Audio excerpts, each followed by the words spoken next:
Hello everyone, so let's start with the discussion of physics grand test 6 discussion. So over here, let's start with the first problem what we have. Now the first problem is basically based on error, and here what we need to find out is the mean absolute error in the experiment. Now the mean absolute error is basically going to, first you will have to find out the refractive indices are given, right? So you will have to first find out the value of new average. Okay, you will first have to find out the value of new average. It's just going to be the net addition 1.45 1.56 plus 1.54 plus 1.44 plus 1.54, correct, then plus 1.53. How many observations are there? 6 in total. 1 2 3 4 5 6, yes, divided by 6. So you will get a value of the new average, the average value of the refractive index. Is there any pattern getting created? 4 and 5 6 will form 1, perfect. Then 5 and 4 will become 1, so it's going to be 1.53, right? So basically this one, and I'm just increasing plus 0.01 over here, so they all will form 3, correct? 3 plus 3, which is 6. It's going to be 6, and here it will be 1.53 and 1.53 because I'm reducing minus 0.01. So it is going to be 3.06 over here, correct, whole divided by 6. That eventually will be 9.06 whole divided by 6. I think you can solve it, whatever is the answer. That will be the new average. Now once you have calculated the value of new average, then what you need to do is you will then have to find out the delta nu 1, the delta nu 2, the delta nu 3, delta nu 4, delta nu 5, delta nu 6. You will have to calculate whatever are the variations from this new average for all the 6, correct, and then divide by 6. That will be your mean absolute error. I hope the formulation, the approach is crystal clear. Based on this, the answer which you will get is going to be option number 1, plus minus 0.04.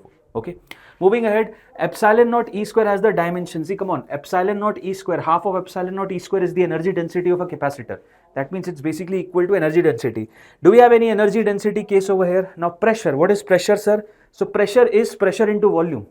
Pressure into volume is work, or that is having the dimension of energy. Divide by volume. So pressure into volume divided by volume is the pressure. That means this is representing pressure only. A balloon rises up with constant net acceleration of 10 meter per second square. After 2 seconds, a particle drops from the balloon. After further 2 seconds, match the following. Now see, the scenario will be when the balloon is accelerating upward with 10 meter per second square. Obviously, after 2 seconds, the balloon will be having a speed of, after 1 second 10, and then after 2 seconds 20 meter per second, correct? Now here the ball is released. That means the ball will also have 20 meter per second.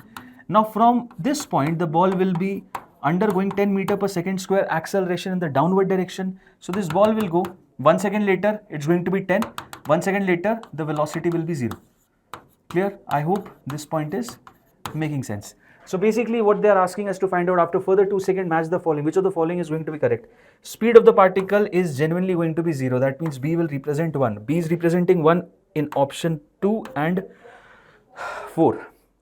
Don't talk about A, talk about C or D, whichever one is easy. Acceleration of the particle is going to be 10.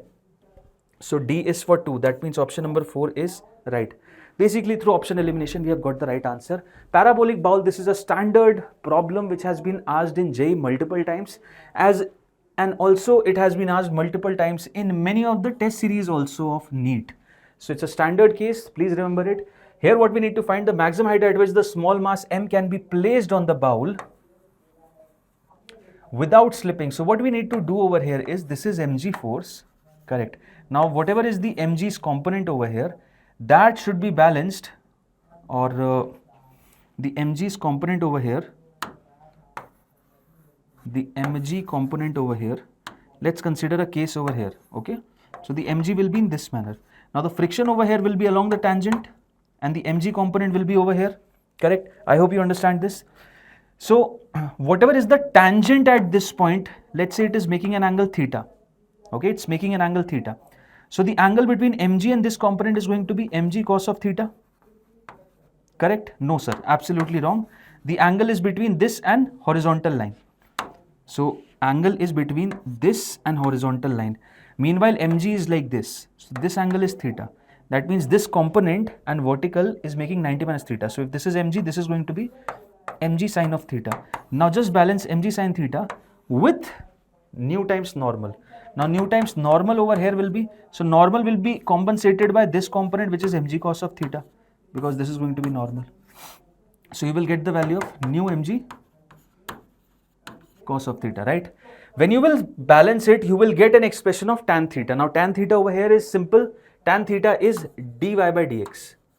Whatever is dy by dx, that will be tan of theta. Correct? So differentiate it. How much is it? Is given as x square by 20. Dy by dx will be 2x by 20. That means x by 10. So x by 10 will be equal to tan 30. You will get the answer based on the following. That means equate this with this. Tan theta relate with dy by dx. You will get the final answer as option number 2. That is 1.25 meter. Clear? I hope this is right. Yes, it's the right answer. Okay, moving ahead for the next one. Given F1, F2 and F3 are 3 forces and their net resultant is turning out to be 0. Now when this will happen? This will happen only in one circumstance, when the 3 forces are forming the sides of a triangle or they are arranged in space in this manner. So now they are saying the angle between F1 and F2 is 80. This angle is 80. And the angle between F2 and F3 is 130.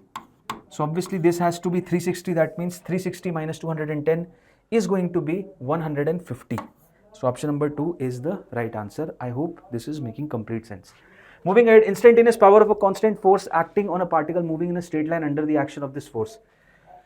See, instantaneous power on a particle moving under constant force. So F is constant, but we don't know about V. So what is going to be the nature of V? Let's talk about V, sir. F is constant, that means acceleration is constant. So I can write acceleration equals to kT. Acceleration can be written as dV by dt will be equal to kT. So velocity, if you will integrate, V will be a direct function of t square. So what you can clearly see is the velocity increases. The velocity increases with time. Oh, I'm really very sorry. Just a minute. Acceleration is constant, not as a function of time. Acceleration is a constant, not a function of time. That means A is equal to K. So V will be equal to KT plus C. V will be equal to KT plus C, right? So velocity will be a linear function of time. That means power, this is constant and this is going to be a linear function of time. That means power will increase linearly with time. Option number 2 is the right answer. A particle suspended from a fixed point by a light inextensible thread of length L is projected horizontally from its lowest point with velocity under root of 7 gl by 2. Now this should be under root of 5 gl for full vertical circle, but it is greater than root 2 gl, lesser than root 5 gl. That means the object will reach this point and will slack. It will slack at this point. Now where it slacks, there the velocity becomes 0. No, sir. The tension becomes 0. What becomes 0, sir? The tension over here becomes 0. So then what happens, sir? Then basically what happens is, if this is mg, they are asking the string will slack after swinging through an angle theta. Okay, so let's say this angle is theta. So this will be 90 minus theta. So this component will be theta. So this is going to be mg into cos of theta. Correct? This component will be mg into sine of theta.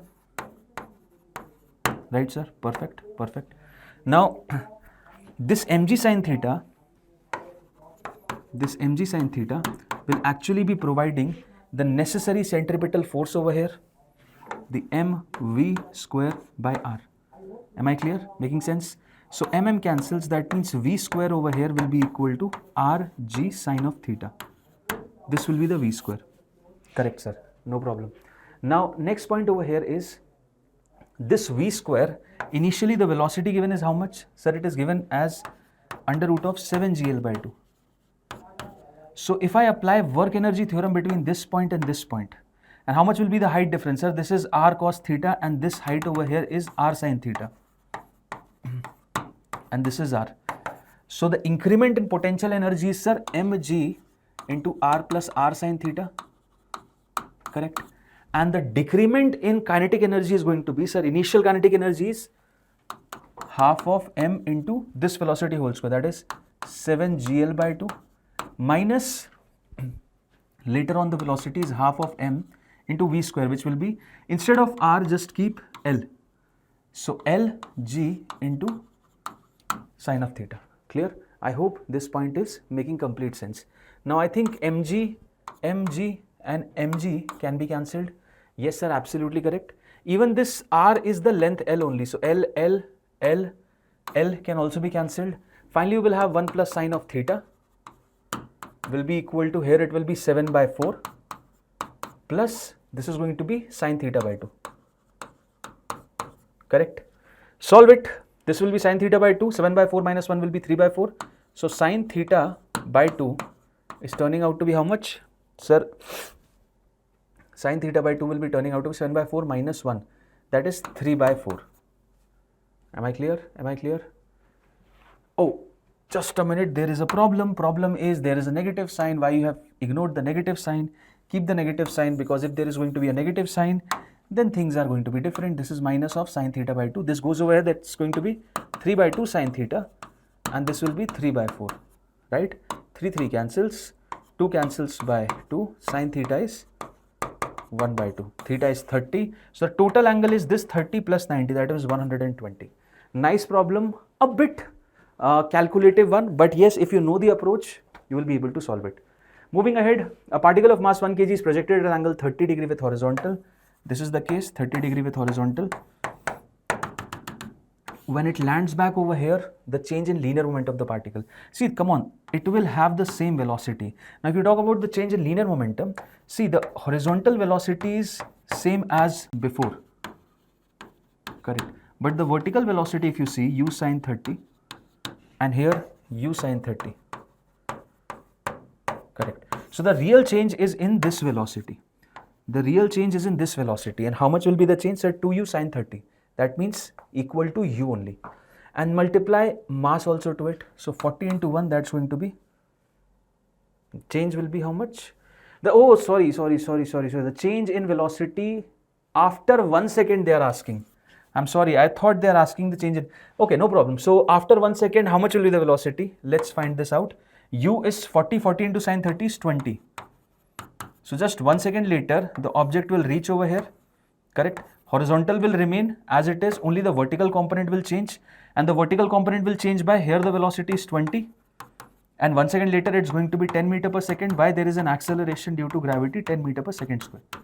So 1 second later the vertical velocity is 10, 1 second before at the starting it is 20, horizontal component is not at all changing. So the difference in velocity is just 10, multiply mass to it, so m into 10 is going to be 10 kg meter per second, option number 3. Perfect. Ball hits the floor and rebounds after an inelastic collision. In this case, the moment of the ball just after the collision is same as that before the collision. Absolutely wrong, which many of you might be answering as correct. Now here what you need to understand is, when we talk about collision with wall, we normally don't consider the concept of conservation of linear momentum. And the reason is because when a ball is colliding with a wall over here, a small ball with a wall is basically part of earth. So along with the wall, basically the entire earth should have its linear momentum conserved, because there's going to be a normal force on the ball and a normal force on earth, right? So the total momentum of the ball and earth is conserved. Option number 3 is the right answer. Okay, and energy is obviously not conserved since it's inelastic. Uniform disc is rotating at a constant speed in a vertical plane about a fixed horizontal axis, passing through the center of the disc. Okay, this is the axis. A piece of the disc from its rim detaches itself from the disc at the instant when it is at horizontal level. Let's say it deattaches. So if this part deattaches, then you have this ring over here, this disc over here, and there's this part over here. Now this part will be having a velocity v, correct? You're ignoring acceleration due to gravity for the time being. So at this moment only it will be having a particle velocity v, and this will also have the same tangential velocity v. That means the omega will be same. No sir, the mass is getting depleted, the mass is reducing. So since the mass is reducing, therefore the omega should increase. Who said that the mass is reducing? You are considering this as an entire system. Why you are ignoring the system? Why you are ignoring the system? Don't ignore the system. It's just the case like how a balloon is moving and a particle deattaches. Both of them have the same velocity, right? So before deattaching, the linear momentum is conserved. Are you able to understand this point? So the same scenario will happen over here. The angular momentum will remain conserved. If somebody is deattaching, there is going to be no change in velocity over here. That means the remaining disk remain unchanged. Okay. 4 rods of equal length L and mass M form a square as shown. The momentum of inertia. Okay. 1, 2 and 3. No problem, sir. About this, it's going to be ml square by 12, ml square by 12. For this and this, it is going to be ml square by 4 and ml square by 4. So 2 into ml square by 12 plus 2 into ml square. It is basically L by 2 whole square. Why? Because the distance over here of each particle is going to be L by 2 whole square. When you will add this up, what is the answer which you will get? Sir, 4 is there, multiply a 3 and a 3. So 3 to the 6, 6 to 8, 8 ml square by 12. 4 will cancel 2 by 3 ml square. That means I1 over here will be 2. I1 is 2. That means A stands with 2. A stands with 2 in this option and in this option. Next, let's talk about C over here because B is matching in both of them. Let's talk about C. C is I3. So I3 over here is this. Now for I3, the moment of inertia will be how much, sir? See, whenever a rod is at an angle, let's say this is the rod and this is the axis, okay? So it is how much? ml square by 3. But whenever the rod is making an angle, then let's say it is making an angle theta. Okay, it's making an angle theta. So it's going to be ml square into r sine square theta. ml square by 3 into sine square theta. That means for this rod, it will be ml square by 3 sine square 45. For this rod, it is going to be ml square by 3 sine square 45. For this rod also, it is going to be ml square by 3 sine square 45. For this rod also, it is going to be ml square by 3 sine square 45. That means it's going to be 4 into ml square by 3 into sine square 45 is 1 by 2. Clear? So again, it is going to be 2 by 3 ml square. Correct? That means C also stands with 2. Option number 4 is correct. Option number 4 is the right answer. I hope you have understood this. Okay? The minimum energy required to launch a satellite of mass m from the surface of Earth of radius r in a circular orbit of radius 2r. Sir, simple. Whatever is the total energy over here and whatever is the total energy over here, I hope you already know the value. It's minus of g capital M small m upon 2 times r. So just subtract the energy, you will get your answer. There's nothing much in it. It's a very simple problem. Okay? Perfect, sir. Moving ahead. A person brings a mass of 2 kg from A to B. The increase in kinetic energy is 4 joule. And the work done by the person on the mass is minus 10 joule. The gravitational potential energy between B and A, that is VB minus VA. No problem. The person brings a mass from A to B. So from A to B, the delta K plus delta U will be equal to work done by the non-conservative plus work done by the external forces. Done. Now they are saying delta K over here is 4. This is from A to B. And work done by non-conservative, there is no non-conservative force. They are saying there is work done by a person. That means external agent is doing some work. And how much? Minus 10. So this is going to be 0 plus minus of 10. Correct. Now delta U from A to B will be equal to minus of 14. So can I say from B to A is going to be plus 14? Yes, you can say that. So gravitational potential difference. Okay. So this is basically the value of gravitational potential energy difference. I am really very sorry. I was looking at potential energy over here. They are talking about gravitational potential difference. No problem. Delta V over here is delta U upon mass M. So from B to A it is how much? From B to A it is 14. Correct? How much is that? It is 14. If you are going from A to B, then B is basically the final point and A is basically the initial point. Correct? You are going from A to B, right? So the delta U over here obviously is written as UB minus UA only. So there is no sense of explaining this differently. There's no sense of explaining this differently. This is what they are talking only about. Potential difference between B and A, that means VB minus VA is basically about going from A to B, that is minus 14. So now you will have to keep minus 14 upon mass, which is 2. That will be minus of 7 joule per kg. Clear?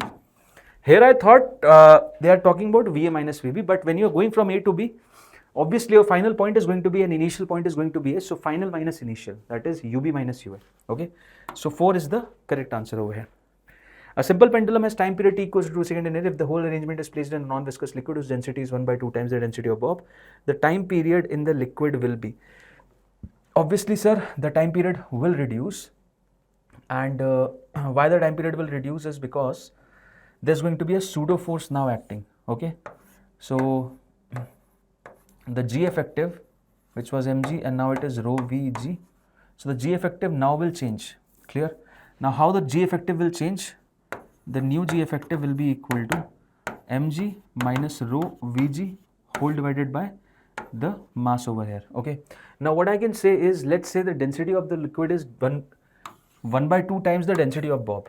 Consider the density of bob as sigma into v into g minus rho as sigma by 2 into v into g whole divided by sigma into v. Sigma v, sigma v, sigma v cancel, so it turns out to be g by 2, right? So if time period is 2 pi under root of L by G. So when it was G, time period was 2. When G becomes half, then obviously time period becomes root 2 times. That means option number 3 is correct. I hope this is clear to all of you. Moving ahead, ball of mass 2 kg hanging from a spring oscillates with time period of 0.2 by second. Ball is removed when it is in equilibrium position, then the spring shortens by. If the ball is removed at equilibrium position, where mg will be balancing the kx, then the spring will get back to its normal position, that is without extension. So whatever is kx equals to mg, whatever is the value of x, that is mg by k, that will be the length by which it shortens. Now can I find out the value of mg? Mg is given, yes. Is k given? No, k is not given. Time period is given, no problem. So time period is 2 pi under root of k by m. I think mass is given, 2 pi given, and time period is given. You can find out the value of k and replace it over here. You will get the value of x. Okay. The amount of work in forming a soap bubble of radius. Now see, in a soap bubble you have two surfaces, one over here, another over here. So it's going to be 2 times surface tension into 4 pi r square. These are simple formula based problems. I hope you are able to solve them. There's nothing in it. Keep the value of pi also as 3.14. Moving ahead, a spherical steel ball released at the top of a long column of glycerine of L falls through a distance L. This is a brilliant problem. This is genuinely a very nice question, and if you are lost over here in equations, you won't be able to find out the answer. So what they're saying is, initially it falls through a distance of L by 2 with an acceleration and remaining L by 2 with uniform velocity, that is terminal velocity. Let T1 and T2 denote the time taken to cover the first and second half. W1 and W2 be the work done by gravity. Now see, gravity work done is simply going to be m into g into whatever is h, which will be m into g into L by 2. M into g into L by 2. This will be the work done, which is W1, which is W2 both, which is W1 and W2 both. So W1 will be equal to W2. Now which time is greater? Is both the times same or the first time is greater? Now for that we actually can understand with the help of a graph. If you remember, this is the graph of terminal velocity, the velocity with time. So initial velocity is 0, it increases, and after a substantial amount of time it becomes constant. So now they are saying, in this duration, you have covered a distance of L by 2. So whatever is the area, that will be L by 2. The graph of velocity versus time graph, that will be the displacement. And with this velocity, how much should be the area? So this is what time t1 is, and this is what time t2 is. I hope this is making complete sense to you, that here the graph has to move further because this area is obviously going to be lesser as compared to this area if you take the same amount of length along x-axis, correct? So T1 will be greater than T2, that means option number 4 is correct. So through graph you are going to solve the analysis T1 is greater than T2. Position of a transverse wave traveling in a medium along positive x-axis is shown in figure at t equals to 0. Speed of the wave is this. No problem. I think through this we can find out the value of lambda. Correct? Lambda will be equal to how much? This is 0.4, which consists of 2 lambdas. That means it will be 0.2. So k, which is 2 pi by lambda, 2 pi upon 0.2, which will be equal to 10 pi. 10 pi is the value of k. 10 pi is the value of k. No problem, sir. So kx, 10 pi is k. Okay, done. So 2 pi is over here. You have taken 5. 2 pi is over here. You can take in 5. So that means 1 or 3 is the right answer. Perfect. Omega is also same. Yes, sir. Omega is also same. So everything is same. Only difference over here is between sine and cos. Now tell me one thing. This is the graph at t equals to 0. Keep t equals to 0. At x equals to 0, your y value is equal to 0. If x becomes equals to 0, it becomes cos 0, which is 1. That means y won't be 0. That means 3 is incorrect. 1 is the right answer. Okay. So first one is the correct answer over here. An open pipe is suddenly closed at one end with the result that the frequency of third harmonic of closed pipe third harmonic of closed pipe. This is third harmonic of closed pipe. That means 3 lambda by 4 will be L. Okay. Is found to be higher by 100 hertz than the fundamental frequency of open hertz. So for open pipe, the fundamental will be lambda by 2 is equal to L. Correct. So the frequency over here will be how much? The frequency F1 will be 4V by 3L. Correct? No, sir. It will be 3V by 4L. Sorry, it will be 3V by 4L. How much? It will be 3V by 4L. Now this frequency is greater than 100 hertz than the fundamental. Fundamental over here is V by 2 times L, right? So V by 2 times L plus 100 is equal to 3V by 4L, right? That means V by 4L will be 100. So they are asking the frequency of first overtone of open pipe. First overtone is basically 2V by 2L. That means V by L. Correct. So from here what we can see, V by 4L. If you equate both of them, we are getting V by 4L is equal to 100. So V by L will be 400. Option number 4 is correct. Clear? A sample of ideal gas gamma equals to 1.4 is heated at constant pressure. If amount of 100 joule heat is supplied to the gas, then work done by the gases. See, come on, the work done by the gas will be equal to P into delta V, which can also be written as NR delta T. Now the amount in isobaric process is equal to NCP delta T. NCP is basically F plus 2 by 2 R into delta T. So this entirely is turning out to be 100. Can you find out the value of NR delta T, which will be the work done? That simply will be equal to 2 into 100 upon degree of freedom for sample of ideal gas. Now what will be the degree of freedom? Can you find out? Yes, gamma is given. Sir, gamma is 1 plus 2 by F, which is 1.4. So if you just equate it, 2 by F will be equal to 0.4. F will be equal to 2 upon 0.4. Multiply, this will be 20, that will be 5.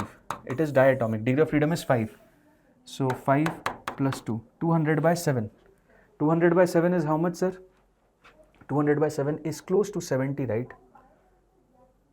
No, close to 30.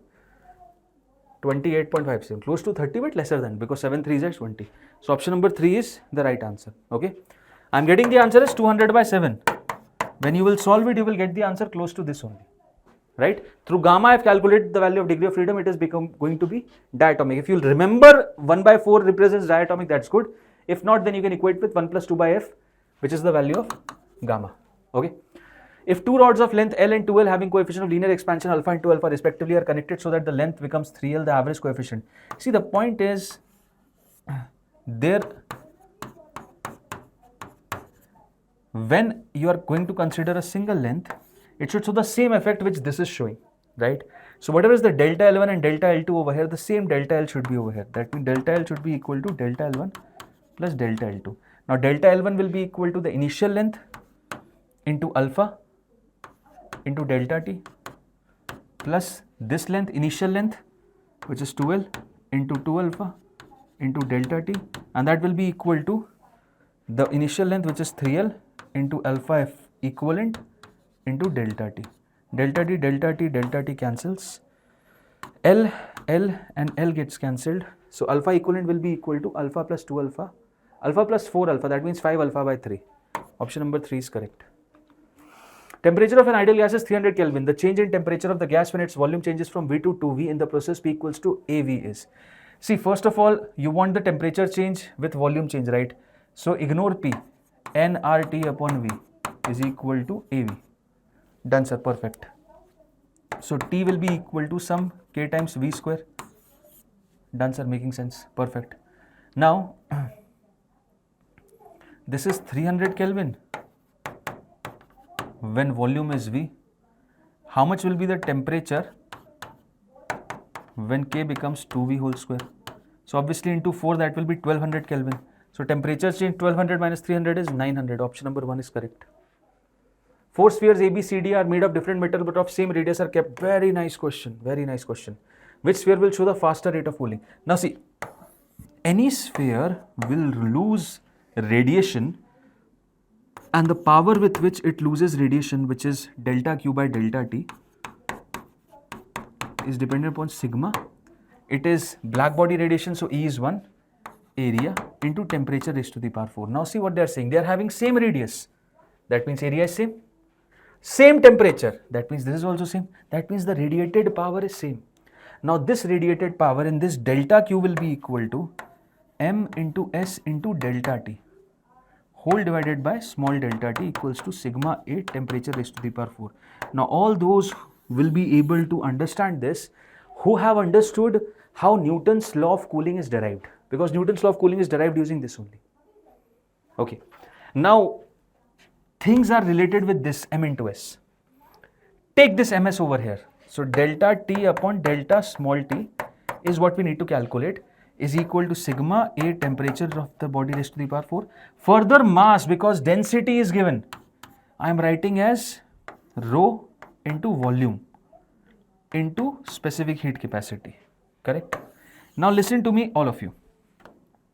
See, the point is, this is same because constant, this is same for all of them because radius is same, temperature is same because that is same, and even the volume is same because the radius is same.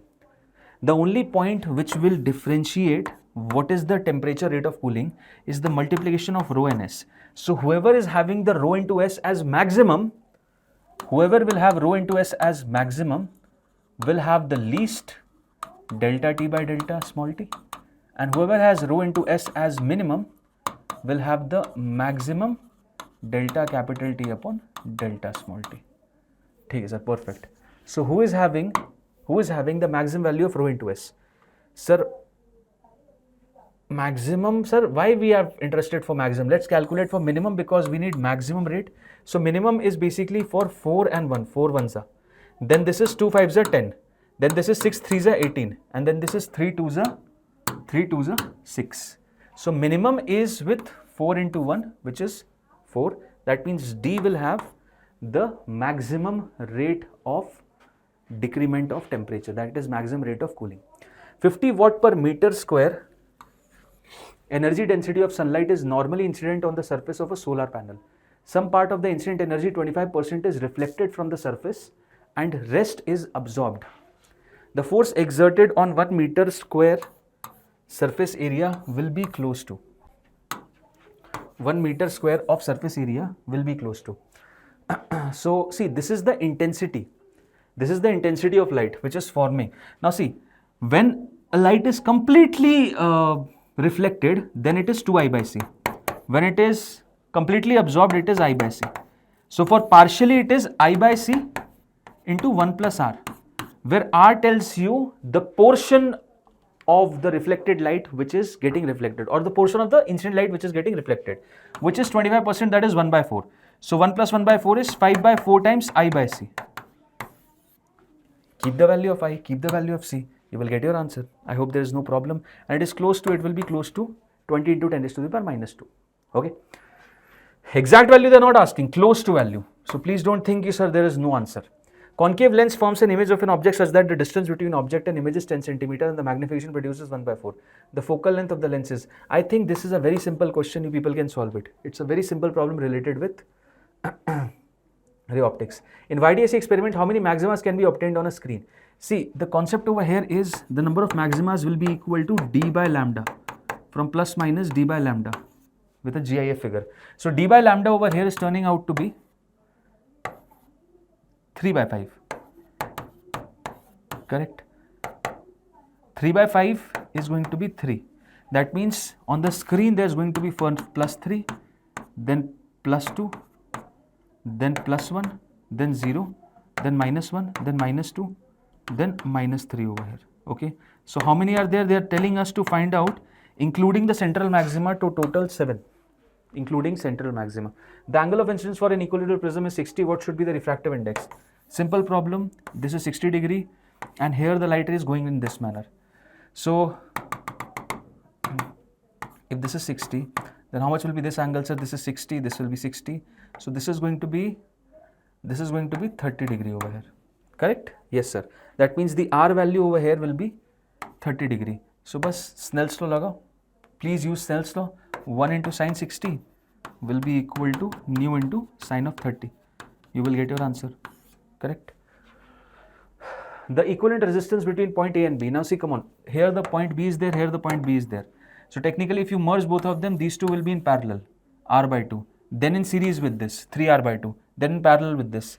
So 3R by 2 into R upon 3R by 2 plus R. How much is the answer? It's going to be 3R square by 4. Then 5R by 2. So it will be 3R by 5. Option number 4 is the correct answer over here. In the circuit shown, if a wire is connected between points A and B, how much current will flow through the wire? Okay, so if there is a wire which is connected between A and B, how much current will flow through that wire? So talking about the scenario over here, see, come on. If you connect both these wires, now what will happen is you will have a parallel combination over here and you will have a parallel combination over here. Okay. Now what will be the net equivalent resistance of this case and net equivalent resistance of this case? Let's calculate for this one.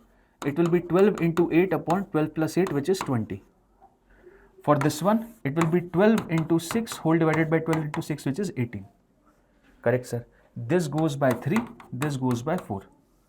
Over here, 4 5s are, 4 2s are, 24 by 5, or you can also consider it 4.8. So this is 4.8 and this is 4. Perfect, sir. Done. Now simple point over here is, you have a resistor over here and you have a resistor over here. This is 4.8 ohm and this is 4 ohm, and here there's a battery which is 80 volt. Correct.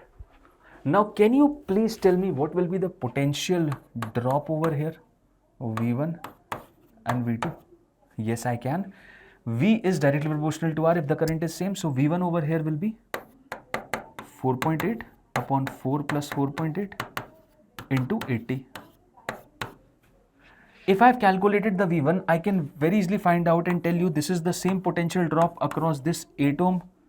This is the same potential drop across this 8 ohm resistor also. Correct, sir? So the current through this 8 ohm,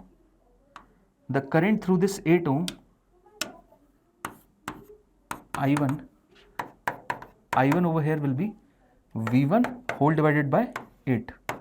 Correct? Now V1 whole divided by 8, you just write this over here, 4.8 into 80 upon, this will be 8.8 whole divided by 8. This will be the I1. Similarly, you can also find out the potential drop across this. This will be 4 upon 4.8 into 80. This will be I2. Now whatever is I1 minus I2, this will give you the current which will flow from A to B. Are you understanding? Are you understanding this? Similarly, see, V2 over here will be 4 upon 4 plus 4.8 into 80. Correct? If this is V2, you can similarly find out the value of I2 also. Divide that by just the potential difference, which is 12. You will get the value of I2. Correct? You will get the value of I2. Now, whatever is more, if let's say I2 is more than I1, then current moves up. If I2 is less than I1, then current moves down. As simple as that. right? I hope this is making sense. The correct answer over here when you will solve using this will be option number 2. How much will be that? It will be option number 2, which is 10 by 3 ampere. Read the following statement. The resistivity of a semiconductor decreases with, this is perfectly right. In a conducting solid, the rate of collision, this is also perfectly right. Both Y and Z are true. A series combination of cells is used when their internal resistance is much smaller, and this is absolutely correct. And why? Because see, the current over here, since small r value is very small, you get normally the answer as whatever is the external EMF whole divided by the load resistance over here, because small r value is very less. So this is the correct reason. That means 1 is the right answer. Okay.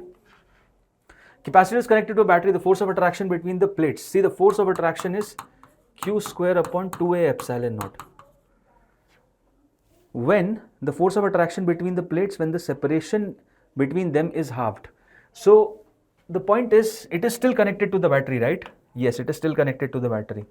So V will be same, correct? Capacitance, which is A epsilon naught by D, it will become twice, since this is becoming half. Capacitance will become twice. Q is equal to CV. Since this is becoming twice, therefore this will become twice, correct? That means the force will become 4 times, correct? It becomes 4 times. That means option number 3 is the right answer. Option number 3 is the right answer, correct? Yes, it will become 4 times. As you can see, force is directly proportional to Q square. Spherical charge conductor has surface charge density sigma. The electric field on its surface is sigma by epsilon naught. And electric potential of the conductor is V. Now the radius of the sphere is halved. So if the radius is halved, okay, what about the electric potential? Sir, it is kq by capital R, and this is kq upon capital R square. Okay. Now the charge is remaining same, only the radius is becoming half. So if the radius is becoming half, electric field will become 4 times and potential will become 2 times. Option number 2 is correct. Copper wire of diameter 1.6 mm carries a current I. The maximum magnetic field due to this wire is 5. See, the maximum magnetic field is always at the surface, which is mu naught upon 4 pi 2 times I upon radius R. So what all things are given? Maximum magnetic field is given, B max. This value you already know, 10 raised to the minus 7. I value you need to find out, R is already given. I think you can find out the answer. Magnetic moment of an electron in nth orbit of hydrogen atom. See, magnetic moment of any charged particle is Q upon 2m into its angular momentum. Now Q is E upon 2m and angular momentum I think is NH upon 2 pi. When you will merge both of them, option number 2 will match, NEH upon 4 pi m. An electron moving with a speed u along positive x-axis y enters the region of uniform magnetic field minus k curve, which exists to the right of y-axis. Okay, the electron exits from the region after some time with the speed v at coordinate. Okay, now see, this is v cross b. So on a positive charge the force will be upward, but since this is a negative charge, therefore force will be downward. So the force will be downward, therefore the electron will move in this manner and will come back over here. Okay, and the speed with which it ejects will be same and y will be less than 0. Option number 4. Option number 4 is the right answer. Two identical coaxial circular loops carries a current I in the same direction. The loops move away. Now listen to me. This question you can draw the diagram or else you can just understand. Let's say this is the direction of current. So due to this current, the magnetic field line over here is in this direction. Correct? This is the direction. So magnetic field in this manner.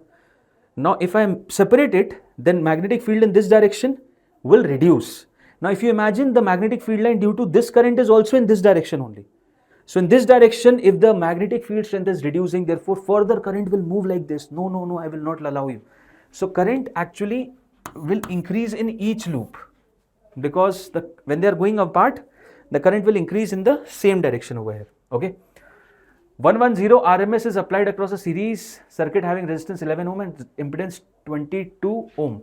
The power consumed over here is going to be simple I square RMS into R.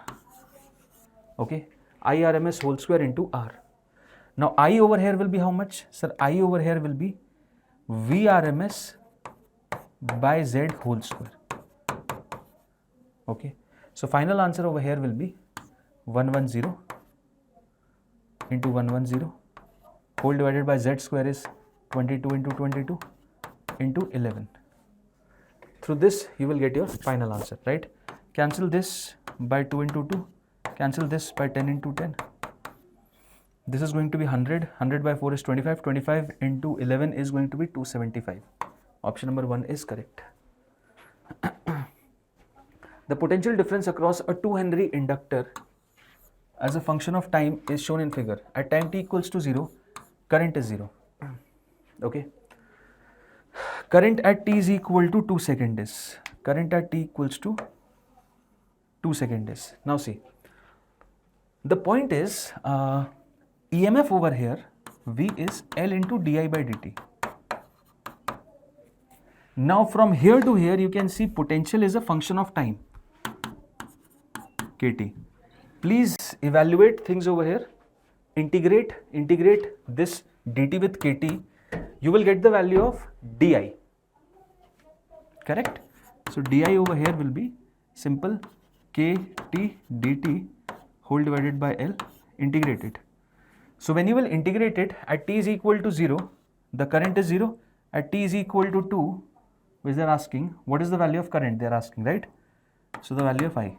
Integrate it, you will get the value of answer. Now, this is given 2 Henry. Correct, sir? Moreover, the value of k also I will require. How much is the value of k? K is basically the slope. K is basically the slope. So slope over here will be y by x. That means 10 by 2. So k value is 5. So here it will be 5 by 2 into this is going to be t square by 2. Limit will be from 0 to 2. That will be I 0 to I. So I minus 0, I will be equal to 2 square will cancel this, will be equal to 5. That means option number 4 is correct. So here you require the value of slope. This is a very nice problem. The shortest wavelength of the bracket series, shortest wavelength is basically from infinity to that number. For atomic number Z is the same as the shortest wavelength for Balmer series of hydrogen atoms. See, this question is a very simple question. I think you can easily try this. From infinity to, in Balmer you will land on n equals to 2 and in bracket le bal pass k n equal to 4. So here n equals to 4, n equals to 2, and only difference is the value of Z. So in the energy difference it is Z square upon n square. So Z square you will have to take in 1, and in the next case Z will be 1 because it is hydrogen atom. Binding energy of nuclei X and Y. Now in this question many students face difficulty. They normally try to give Q this 1 as the answer, right? Which is not. Why? Because try and understand. 2x will form a Y and Q. Now what is binding energy? Binding energy is not the energy which is getting released. Binding energy is the energy which is given to break them. So you will have to give this energy, that is E1 and E1, to break it. Correct? You will have to give this energy to break it. And here energy is not given, here it is coming out. Okay, it is released. So do a simple thing, make it E1 plus E1 equals to E1, but just make it minus Q because it is getting released and here the energy is given. Binding energy is basically the energy given to any nuclei to break all of its constituents or all of its nucleons into individual particles. So here if you will analyze, Q is equal to E2 minus 2 times E1. Making sense, right? So option number 2 is correct, not 1. Always remember this thing. Okay, chalo. Circuit shown in the figure contains 2 diodes each with forward resistance. Forward resistance is this. Reverse resistance is infinite, that means this. So no current will flow through this. It is 50 ohm. So they are asking current through this. So current will actually flow through this and this. 50, 50, 100, that is 200. 6 volt by 200 is going to be 0.03. Perfect. Moving ahead. Correct statement in the following regarding an unbiased PN junction is, the potential is same everywhere. No, absolutely not. You have electric field lines establishing from N side to P side. P side is at lower potential, yes, because electric field lines exist from N side to P side. There is an electric field at the junction directed from, absolutely correct. There is an electric field at the junction, no, not from P side. B and C are correct. Option number 3 is perfect.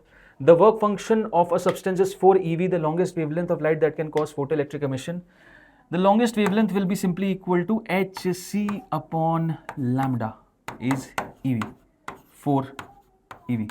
So it is 12400 EV nanometer whole divided by 4, which is lambda. Divide it, you will get your answer. EV cancel, this will cancel by 3100.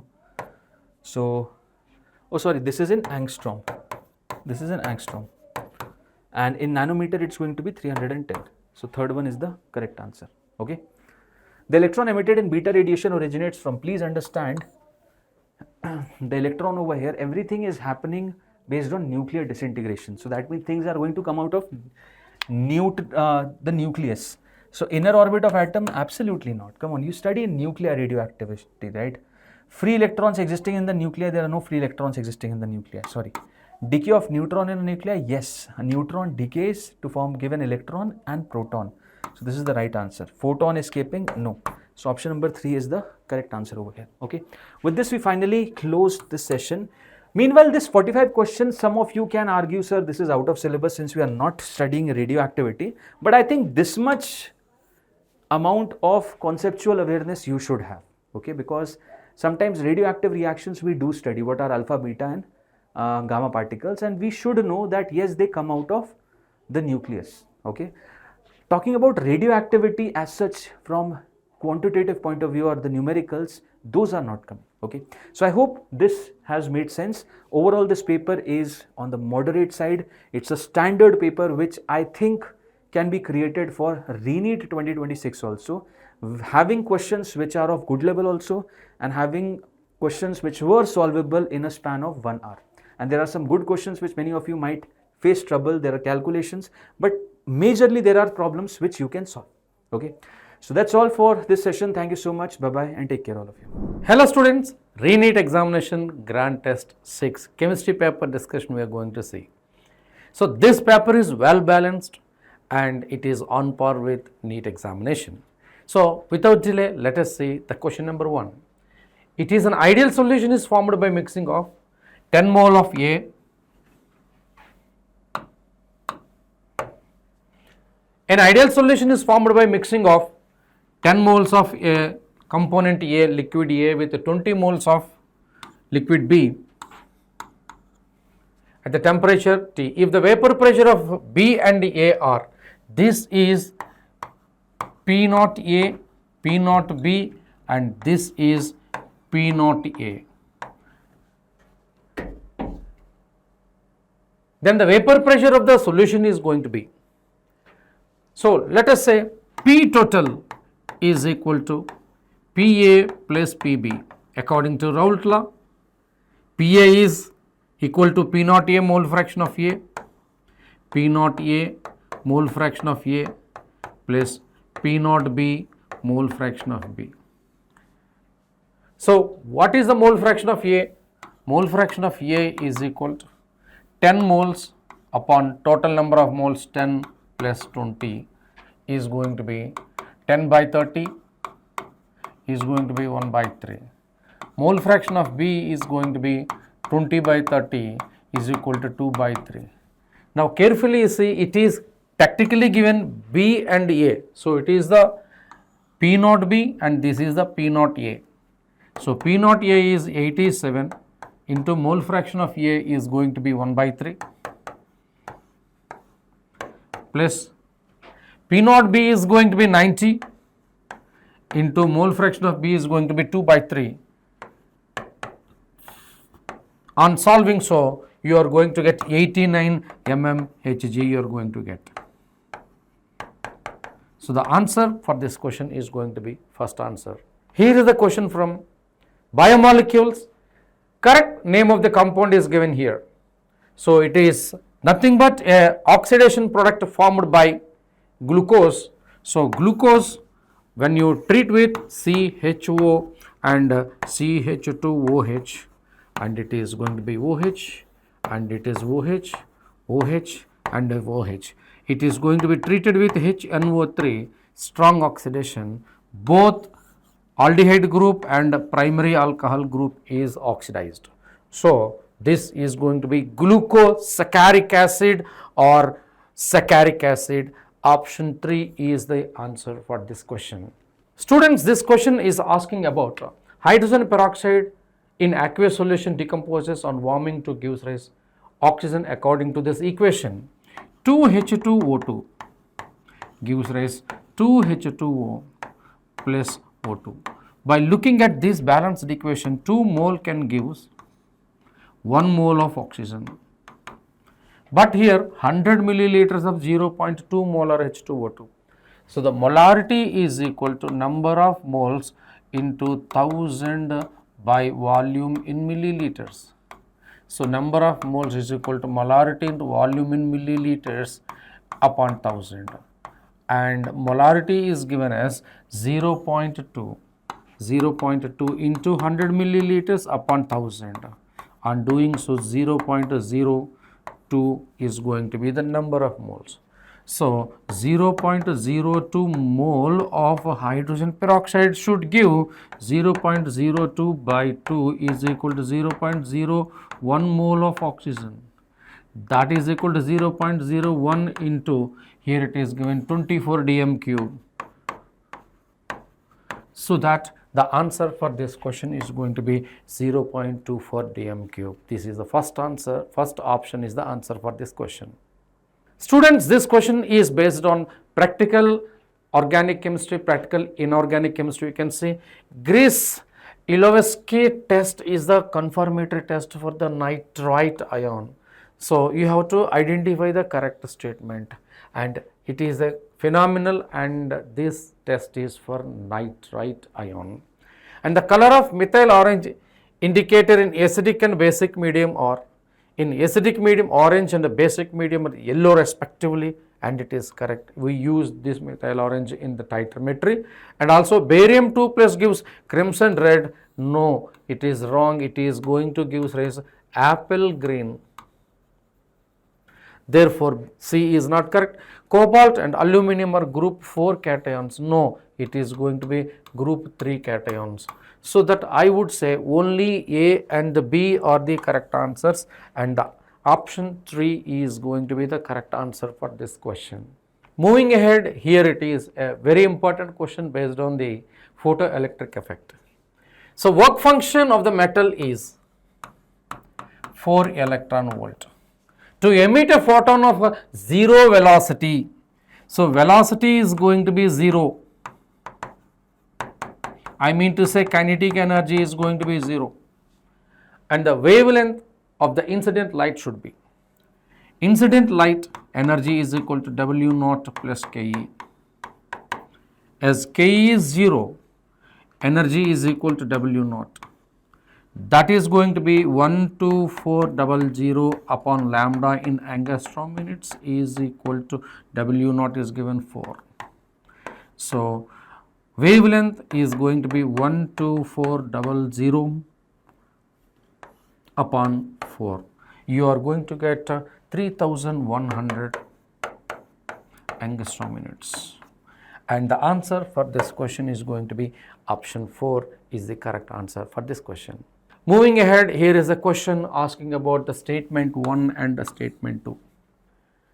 Here it is given beryllium 2 does not exist. If you consider beryllium 2, hydrogen, helium, lithium, beryllium, so 8 electrons are there. So if you write 1s2, 2s2,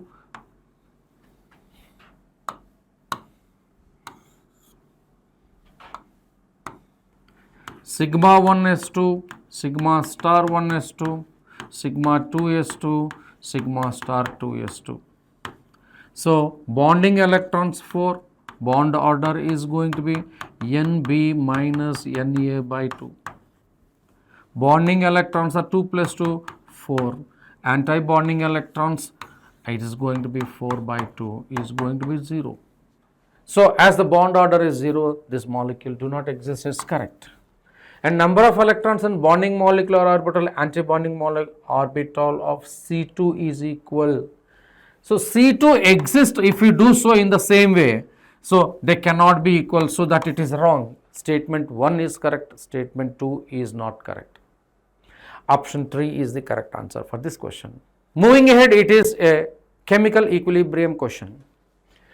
NH4SH, a solid, gives rise NH3 gas and H2S is gas. Attained from the pure NH4SH, what is the equilibrium pressure? Kp is given here. So Kp is written as partial pressure of NH3 plus partial pressure of H2S. So that you can say it is a P and a P. Kp is going to be P square. So P is going to be root over Kp and root over 0.25 is going to be 0.5. You know, total pressure is equal to partial pressure of NH3 plus partial pressure of H2S, whose value is given as 0.5 and 0.5 is going to be 1.0. My answer for this 1.0, option 2 is the correct answer for this question. Moving ahead, here is the question, matching type question. Mixture of the liquids are given and you are asked to say what is the behavior. It could be an ideal solution or it could be a non-ideal solution or it could be an azeotropic solution. When 68% nitric acid and 32% water by mass is going to be a negative deviation of Raoult law, so that it is going to form maximum boiling azeotrope. And a solution showing large positive deviation of Raoult law may show minimum boiling azeotrope. And N-hexane and heptane intermolecular forces are same, so that we can say it is going to be an ideal solution. And two solutions having the same osmotic pressure, they are said to be iso-osmotic pressure or isotonic solution. Fourth option is the correct answer for this question. Option 4 is the correct answer for this question. Students, here is a question from chemical kinetics direct NCERT question. It is there in the NCERT exercises. Half-life for radioactive decay C14 is 5730 years. So T half is equal to 0.693 by K. So from there K is equal to 0.693 by T half is given 5730. And you are asking age of the sample. From the first law of radioactive decay is the first law of kinetics. T is equal to 2.303 by K log initial concentration at the time T. And it is going to be 2.303 by K, that is going 0.693 upon 5730 into log.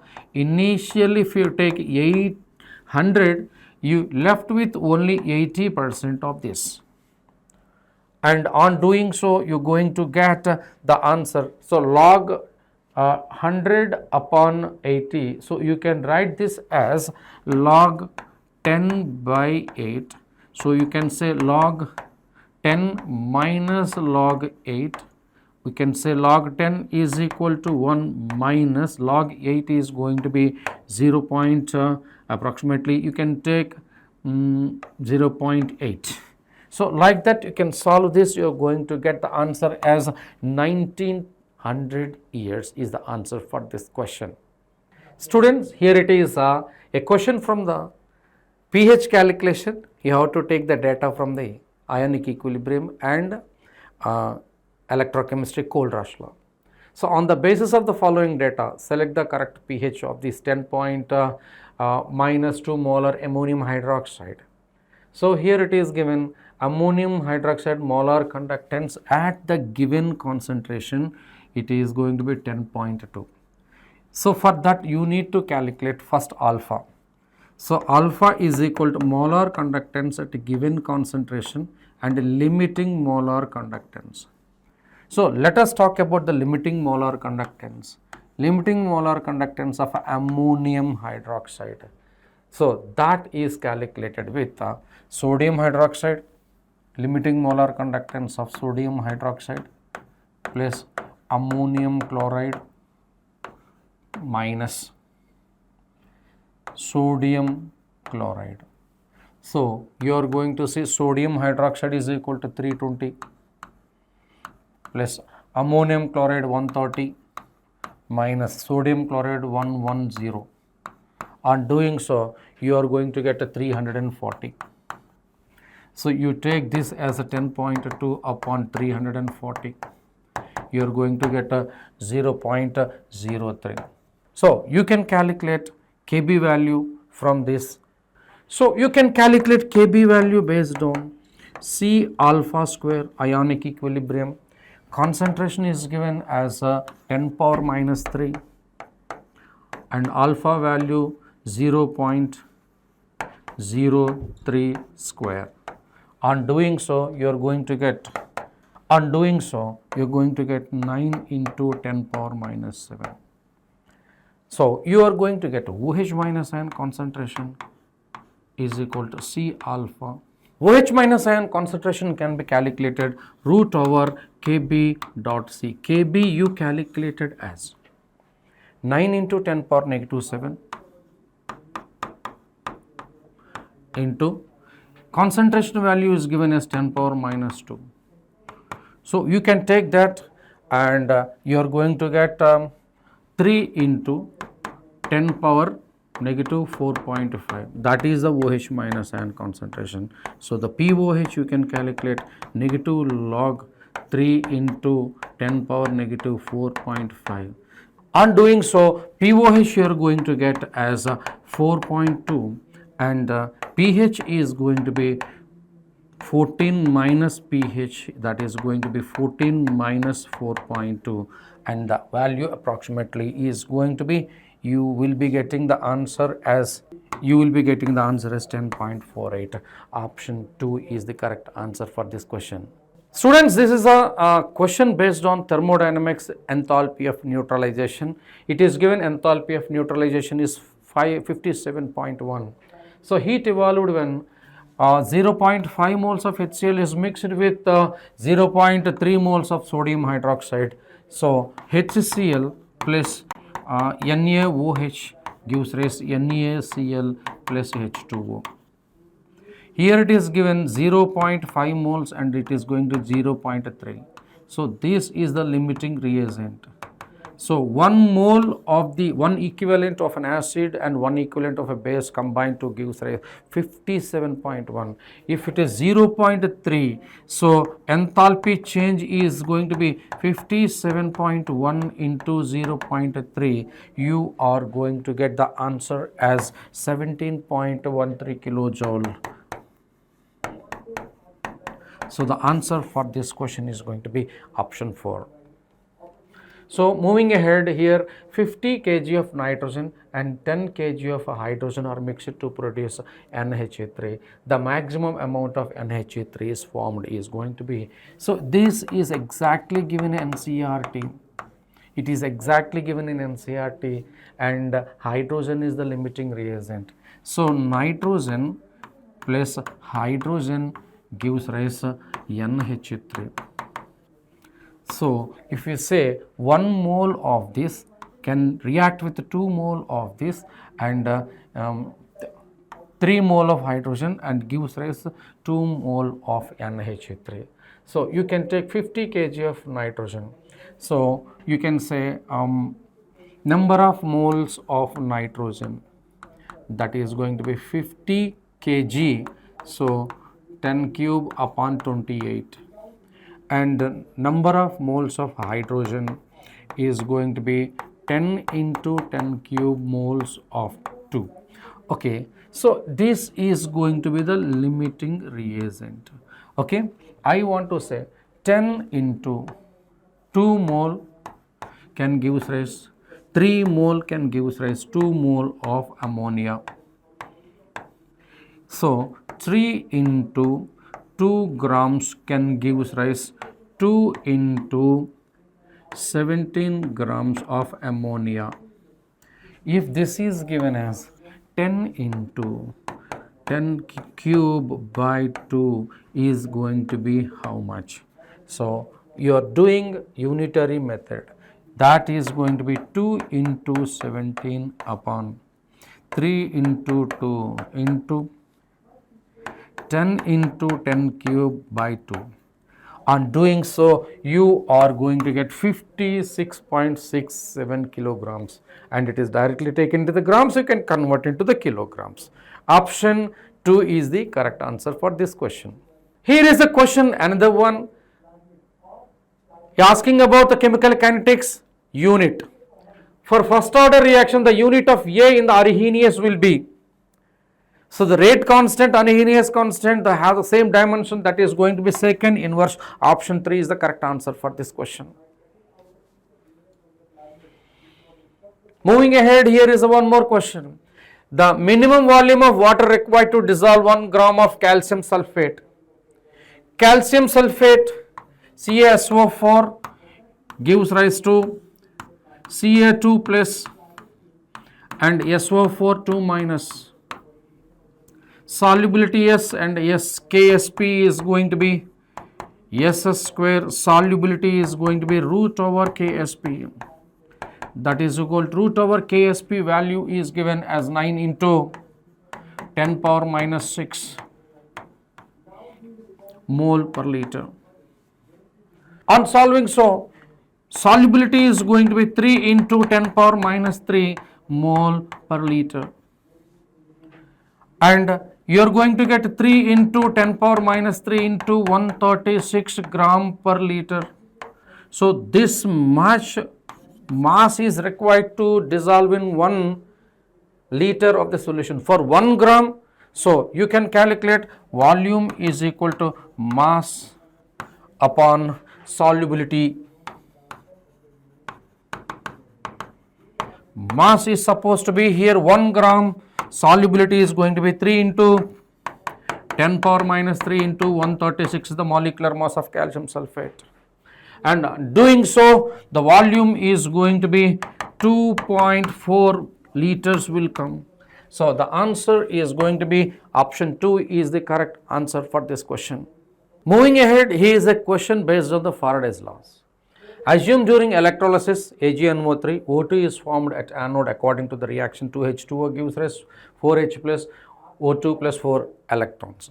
So volume of O2 formed at STP due to the passage of 2 ampere and 965.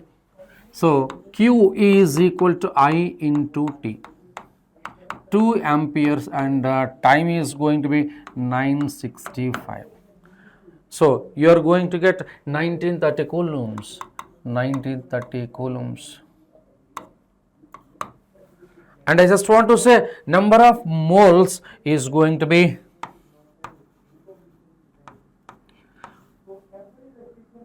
Q by F. 1930 by 96,500. You are going to get 0.02 mole. So that many electrons are there. That many electrons are there. So 4 electrons required for 1 mole of oxygen. So moles of electrons, moles of oxygen is equal to, it is 0.02 moles of electrons are passed and required for, that is going to be 0.005. And the volume of oxygen 0.005 into 22.4, that comes to be 0.112 liters. So the answer 1 is the correct answer for this question. Students, here is the question related to redox reactions, and during volumetric estimation oxalic acid, that is C2H2O4 and potassium permanganate, you are going to get MnO4 minus is reacting and C2O4 minus is reacting in the acidic medium.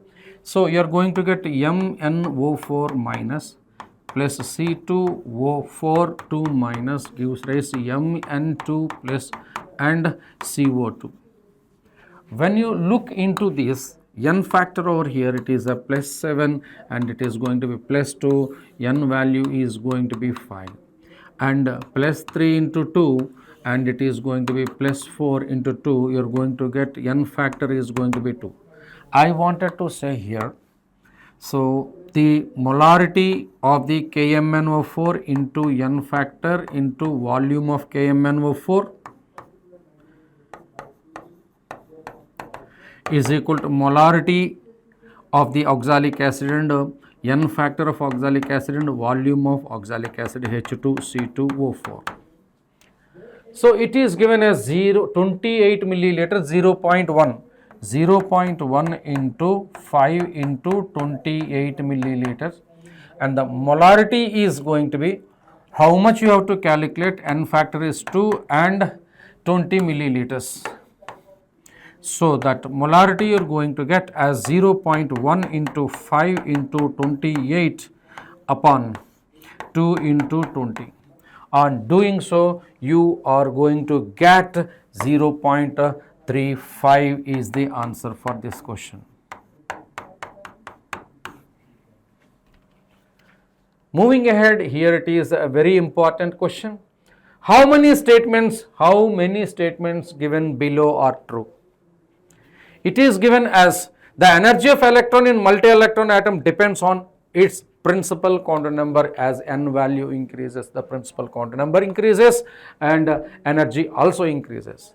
And the energy of 2s of hydrogen is greater than energy of 2s is lithium is greater than.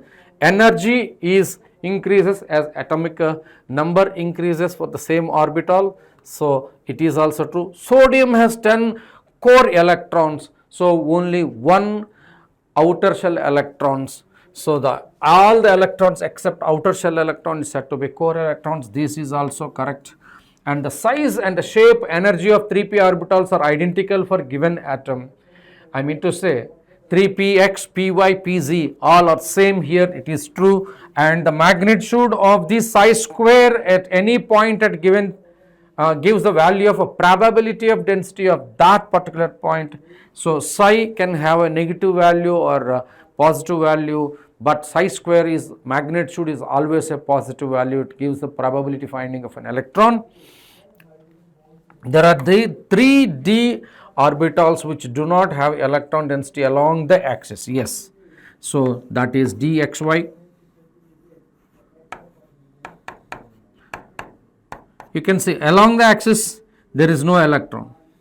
dyz, so y and z it is also like this, and dzx and z and x, and it is going to be like this. So I just want to say this is also true. There are 6 statements I could find. All the statements are true for this question. Students, here is the question. Is asking about incorrect statement among the following. pH of 10 power negative 8 solution of HCl is nearly close to 7 but not exactly 7. So it is going to be 6.98 because ionization of the water is also considered. So it is a true statement. Gastric juice is acidic while the human blood is slightly basic. It is a phenomenal. Biology students, you might be knowing about this, and it is a true statement. pH of 0.1 molar weak monoacidic base, it's a base, weak base, with the degree of dissociation is 0.2 is 2. How come a base has a pH is going to be 2? Wrong. And the solution of sodium acetate is basic. It is going to give rise CH3, COOH, and it is going to be OH minus. So it is a true statement. I would say incorrect statement option 3. I want to say it is going to be option 3 is the correct answer for this question. Students, here is the list 1 and the list 2. List 1, the molecules are given. List 2, the property is given. And IF7 is distorted octahedron, and it is going to be a non-polar molecule, and this as a distorted molecule is going to be non-planar, and it comes to be 4, and it is going to be B. Sulfur dioxide is a polar molecule. It is a bent structure, and it is going to be planar structure and it is going to be 1, and SF4 it is going to be seesaw structure. You are going to get fluorine, fluorine and fluorine and fluorine, and it is going to be non-planar molecule because it's a seesaw structure. There will be a bend, and it is a polar molecule. It is going to be 2, and CS2 it is a linear molecule, and it is going to be 3, and it is a non-polar molecule, and its dipole moment is absolutely 0 here. So for this question I just want to take the option 1 into the consideration. And moving ahead here, what are the oxidation state of Na2S4O6? So this is going to be SO4O6 2 minus sulfur and O minus double bond O, sulfur and sulfur, and sulfur double bond O and O minus. In this case, let us talk about the oxidation state of the sulfur is going to be plus 5, 0, 0, and it is going to be plus 5. Option 4 is the correct answer for this question. Moving ahead here, which compound xenon present in its second excited state?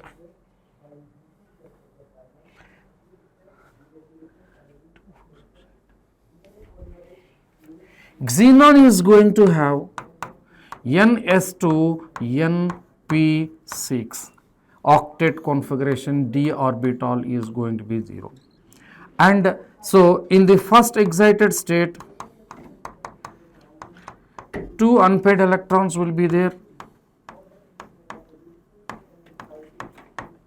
and the second excited state, 4 unpaired electrons will be there. Third excited state, 6 unpaired electrons will be there.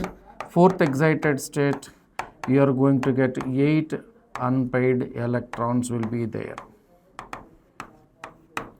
Now if you see XeO2F2, Xe double bond O, F and F, it has 2 lone pairs of electrons.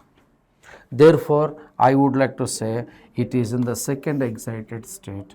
It is in the second excited state. Option is going to be XeOF2 is the correct answer for this question.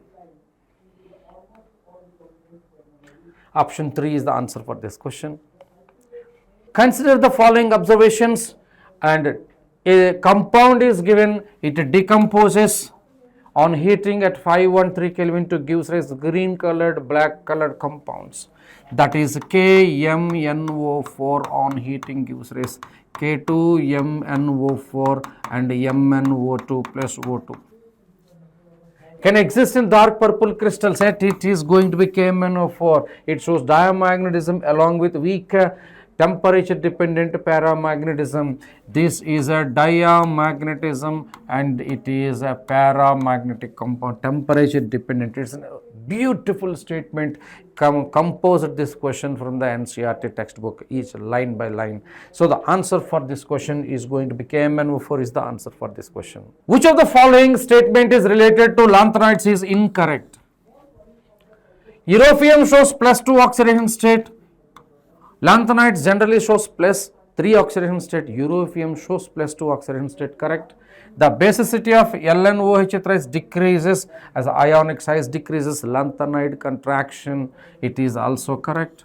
And also all the lanthanides are much more reactive than aluminum. No, they are less reactive than aluminum. It is incorrect. And IE1, IE2 of the lanthanides are comparable with that of a calcium, as the properties of the lanthanide elements close to reactivity close to the calcium, and it is statement 1 is true, 2 and 4 are true, 3 is a wrong statement. Option 3 is the correct answer for this question. Moving ahead, using column chromatography, mixture of 2 compounds A and B was separated, and A is eluted first and indicates B has more affinity in the medium. So that answer for this low RF value, strong adsorption takes place. So more affinity, strong adsorption with the medium. So the option 4 is the correct answer for this question. Moving ahead, here is a question. Consider the following statements. Identify the incorrect statement again. Interstitial compounds are very chemically reactive. Interstitial compounds are not chemically reactive, they are less chemically reactive. Statement 1 is wrong statement. Electrode potential value of copper is positive because of its high hydration energy and low and enthalpy of high enthalpy of atomization and low enthalpy of hydration. Correct. And in P block, higher oxidant state are not favored by heavier elements due to inert pair effect. This is also correct, and that is the reason why you can say boron, aluminum, gallium, indium, thallium. Everybody shows +3 oxidation state. Thallium shows +1 oxidation state. Among first transition series, the metals of the variable oxidant state is not shown by the scandium. Among 3D series elements, the scandium is the only element do not show the variable oxidation state, and option 4 is also correct. So answer 1 is the correct answer for this question. Moving ahead, it's a organic chemistry question. Cumene, this is your cumene. When it is subjected for O2 and H3O plus cumene hydroperoxide, you got a ketone. This is your ketone, and this is your phenol. That phenol is treated with CHCl3 and aqueous sodium hydroxide and H3O plus. It undergo Reamer-Tiemann reaction, and you will see the formation of salicylaldehyde. So the answer for this question is going to be salicylaldehyde. So the answer is going to be 3 is the correct answer for this question. Moving ahead, here it is a question from the organic chemistry as well. Here it is a cyanide is given. When it is treated with a diisobutyl aluminum hydride, you are going to get an aldehyde directly, and this aldehyde is treated with semi-carbazide. You are not going to react this, rather you are going to react this. So because of the cross conjugation, it will not be reacted. So this is going to be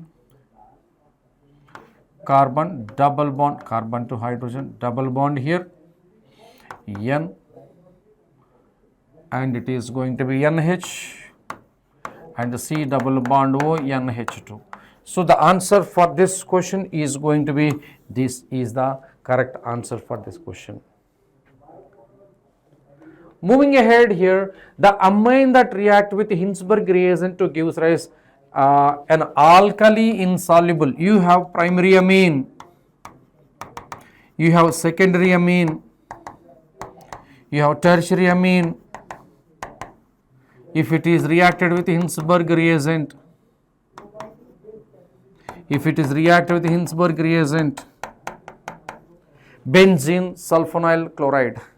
So you are going to get a product,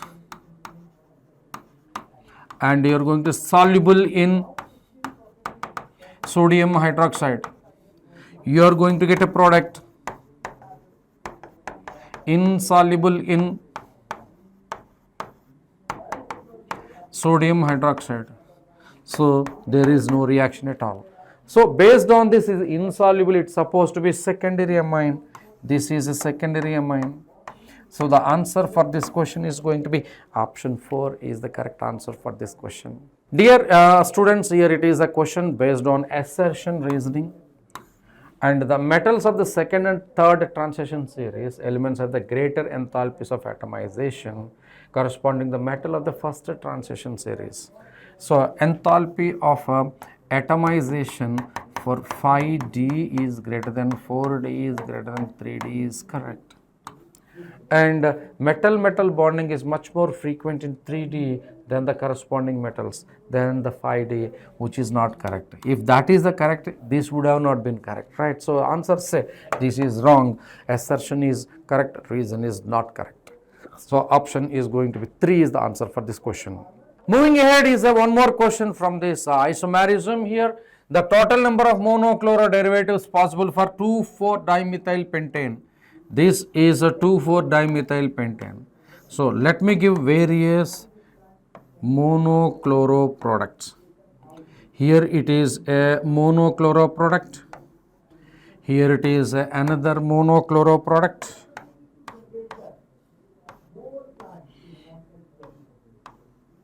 Here it is another monochloro product. When you talk about this monochloro product, I can get it is a chiral carbon.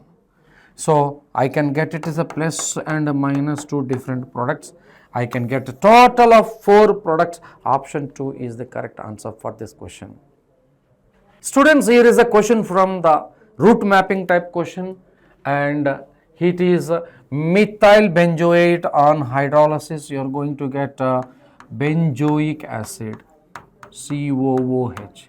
This benzoic acid is treated with ammonia and it is heated, so that you are going to get benzamide. When it is treated with KOHBr2, Hoffman bromamide reaction takes place to form, this is going to be aniline. This aniline is treated with NaNO2 and HCl, and 0 to 5 degrees centigrade, you are going to get benzene diazonium chloride, BDC. When it is treated with H3PO2, you will be getting the benzene. So, correct statement regarding the final product. This is your benzene. This benzene can be formed by cyclic trimerization product of ethine. So, ethine CH triple bond CH on passing through copper red hot tube, you are going to get C6H6. I would like to say option 1 is the correct answer for this question. Students, this is a beautiful question from the overall organic chemistry conversions. This is a beta keto acid. When this beta keto acid is heated, it is spontaneously decarboxylates to give rise its corresponding carbonyl group. So this is your structure A. When this is treated with sodium hydroxide and alkali, it undergo aldol condensation to give rise to CH3 and CH double bond CH3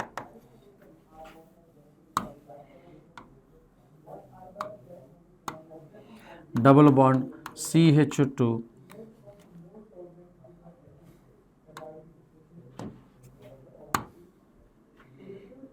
C double bond OCH3. This is your B. When it is treated with sodium borohydrate, NaBH4, you are going to get C double bond O is going to be reduced, so you are going to get CH3 carbon to carbon double bond cannot be reduced, so that you are going to get OH and CH3. So the answer for this question is going to be the option 3 is the correct answer for this question. You can just match the same product, you are going to get it. Students, here is one more question. There is a structure is given reacted with the 2 reagents, HBr and peroxide. Whenever HBr and peroxide, you are going to get Karash effect. So anti-Markovnikov product.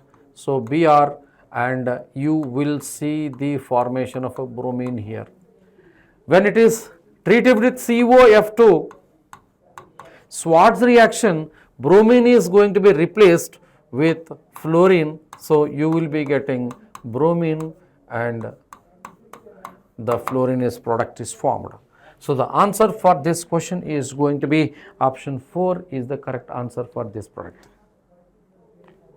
Moving ahead, in which of the following complex the metal ion will have T2G6Eg0 configuration? If you talk about the iron in its +2 oxidation state, you are going to get argon 3D6 and 4S0.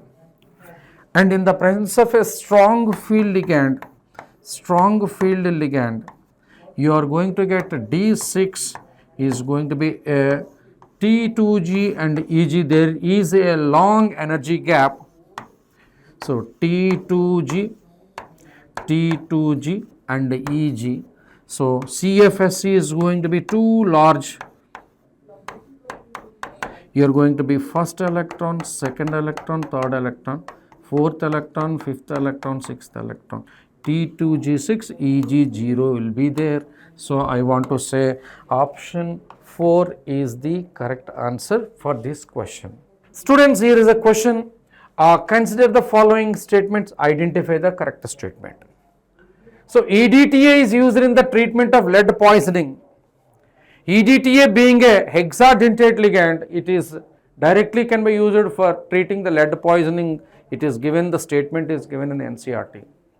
And the cisplatin is effectively inhibit the growth of tumors, and cisplatin is used in chemotherapy.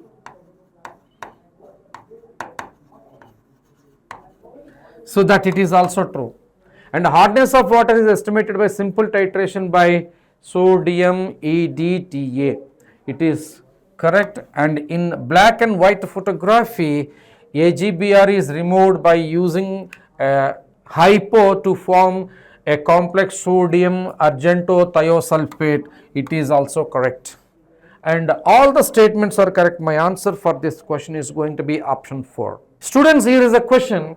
Identify the incorrect statement among the following.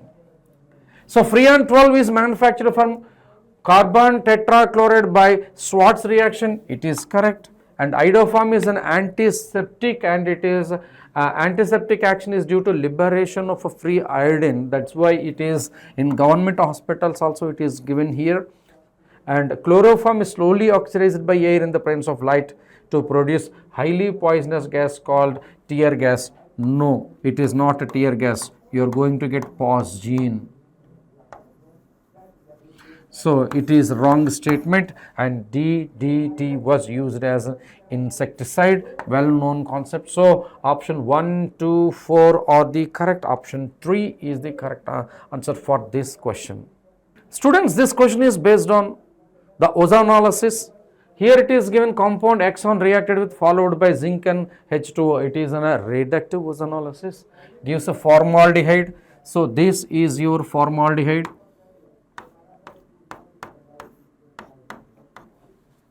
And 2-methyl-propanol, CH3, CH and CHO and CH3. Now the alkene you can directly do by removing oxygen here. Oxygen and oxygen, keep a double bond between them to give rise to CH3 and CH and CH3 and CH double bond CH2. So the product for this is going to be 2-methyl. So 1, 2, 3, 4, 3-methyl but 1-ene. 3-methyl but 1-ene is the answer for this question. It is based on, this question is based on Williamson ether synthesis. Ethers are prepared by the reaction of sodium alkoxide and alkyl halide. Which of the following reactions should be taken into the preparation of to prepare methyl tertiary butyl ether?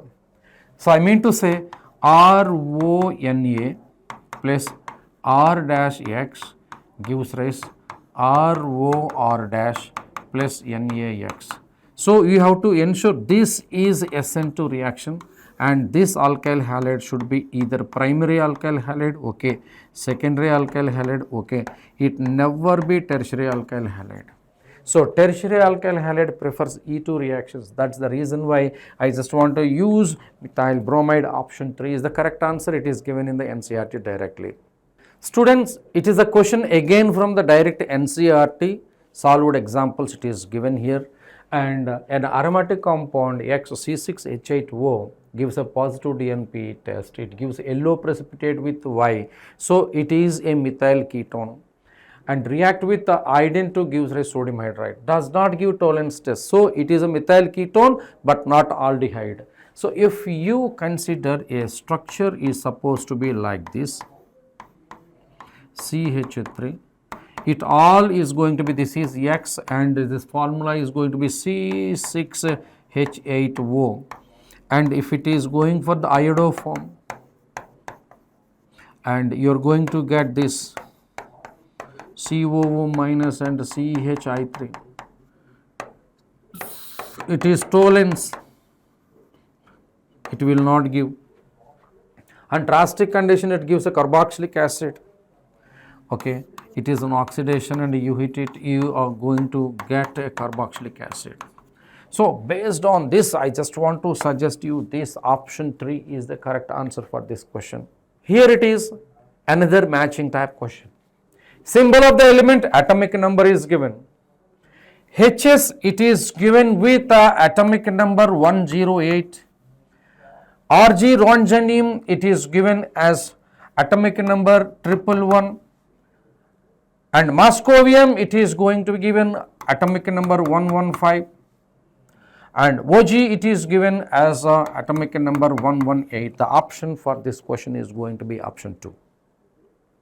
Students, here is the question asking about following statements regarding periodic trends and chemical reactivity is correct. You have to identify which is correct. In both group 1 and halogens, chemical reactivity decreases with increase in atomic number. No, chemical reactivity of alkali metal increases and halogens decreases. It's not correct. Both group 1 and halogens, chemical reactivity increase in atomic number down the group. Halogens, for it is not true.